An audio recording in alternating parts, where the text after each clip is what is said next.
السلام علیکم ورحمۃ اللہ وبرکاتہ۔ ناظرین، استقبال ہے آپ کا ہمارے چینل الاخبار میڈیا پر۔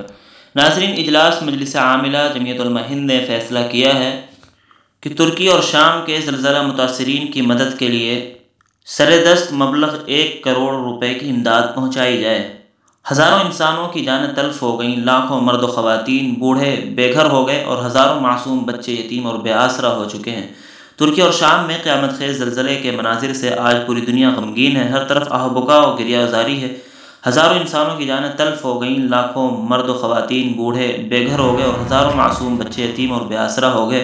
اس انسانی و قدرتی آفت کے وقت ان بے سہارا اور ضرورت مند انسانوں کی مدد کرنا ہم سب کا دینی، انسانی اور ملی فریضہ ہے۔